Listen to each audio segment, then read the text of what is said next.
நம்மக்கிட்ட கேக் வாங்குற எல்லா நியூ கஸ்டமர்ஸுமே நம்மளோட ரெகுலர் கஸ்டமர் ஆயிடுவாங்க. அப்படி ரெகுலராக நம்மக்கிட்ட வாங்குற கஸ்டமர்ஸ் எல்லாருமே நம்மக்கிட்ட என்னென்ன ஃப்ளேவர் இருக்குது அப்படின்னு ஒன்று ஒன்றா வாங்கி ட்ரை பண்ணுவாங்க.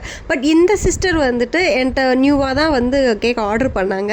ஸோ இந்த டோரிமான் கேக் வந்து 1 kg ஆர்டர் பண்ணாங்க. ஸோ அந்த கேக்கோட பட்டர்ஸ்காட்ச் ஃப்ளேவர் பிடிச்சி போய் அகெயின் மறு 2 டேஸ்லேயே வந்துட்டு அவங்க மாமாவோட ஜாப் ப்ரொமோஷனுக்காக இன்னொரு கேக் வந்துட்டு 1/2 kgயில் பட்டர்ஸ்காட்ச் ஃப்ளேவரில் ஆர்டர் பண்ணாங்க.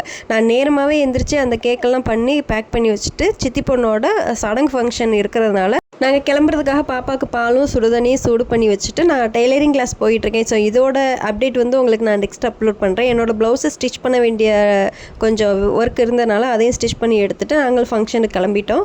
ஸோ சடங்கு ஃபங்க்ஷன் நல்லபடியாக முடிஞ்சிச்சு. ஸோ இதுக்கப்புறம் வந்து நாங்கள் பொண்ணுக்கு வந்து சீர்தட்டு எடுத்து வைக்கணும் அப்படின்றதுக்காக அதெல்லாம் எடுத்து வச்சுட்டோம். அம்மா தங்கச்சி நான் எல்லாருமே எடுத்து வச்சுட்டு எங்கள் சிஸ்டர்ஸ் எல்லாரோடையுமே சேர்ந்து நல்லா ஜாலியாக ஃபன் பண்ணிவிட்டு என்ஜாய் பண்ணிவிட்டு கிளம்பிட்டோம். நான் ஃபங்க்ஷன் முடிஞ்சோடனே நான் சீக்கிரமாகவே வீட்டுக்கு கிளம்பிட்டேன். ஏன்னா இதே கல்யாணத்துக்கான ஒரு வெட்டிங் கேக் ஆர்டர் ஒன்று இருக்குது. அப்புறம் என்னோடய ப்ளவுஸும் கொஞ்சம் ஸ்டிச் பண்ண வேண்டியது இருக்குது. ஸோ நான் அந்த டைலரிங் கிளாஸ் அப்டேட்டில் உங்களுக்கு அடுத்தது நான் உங்களுக்கு பண்ணுறேன். வீடியோ பிடிச்சிருந்தா மறக்காமல் லைக் அண்ட்